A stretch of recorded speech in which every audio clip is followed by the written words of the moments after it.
Hi everyone, we're at UDT 2022 in Rotterdam, the Netherlands. I am pleased to be joined by Jaime Karremann, the founder and editor-in-chief of the famous Dutch language naval publication marineschepen.nl. Jaime, good morning, great to have you with us. So I wanted to meet with you to discuss the current situation with the Walrus-class replacement program, as well as the future anti-submarine frigates for the Dutch and Belgian Navy, and other topics such as the white paper that came out just last week. So starting with the submarines, what is the current situation? Well, the current situation is that the submarine project was last year in the dialogue phase, where the Dutch DMO was discussing the submarine, the future submarine, with three competitors: TKMS from Germany, Saab from Sweden, and Naval Group from France. But that didn't go very well. They didn't get enough information, so they terminated that phase, and they decided that it will be designing a planning module or for more criteria, so that they can say to the shipyards what exactly they want in that submarine. That will be finished in the end of the third quarter and then of this year, and then they will send an RFQ to the shipyards, and well, hopefully what the planning is and what I expect is that in the end of 2023, beginning of 2024, they will pick one of the shipyards. Earlier this year, it was announced that two of the in-service Walrus-class submarines would be retired to serve as spare parts to keep two submarines in service for a longer period of time, until when the Navy is now planning to sell the Walrus submarines, and is that related to the Walrus replacement program running late? It is related to the replacement of the Walrus, and that it is delayed. In the beginning, they planned to replace the Walrus in 2025, and that moment is being later and later. So it will be now in the early 30s. But the first two submarines that will be taken out of commission will be this year already.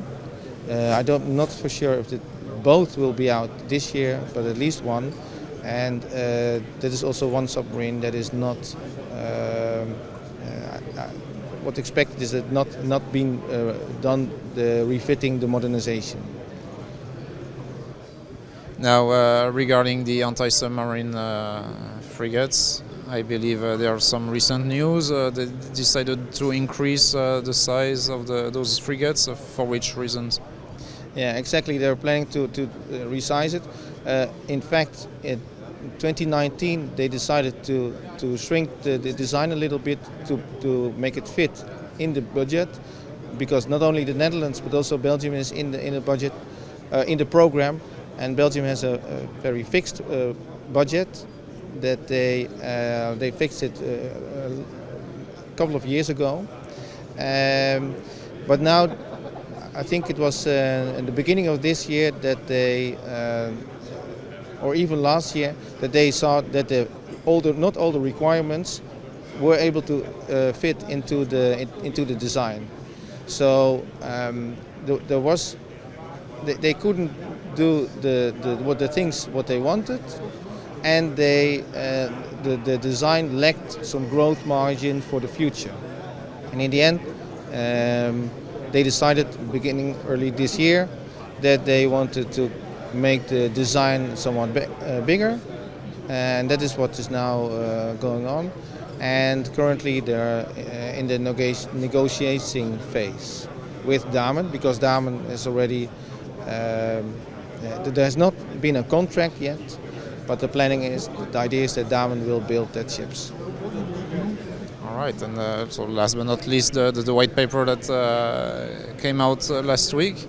What are the most important naval topics that surfaced in that white paper?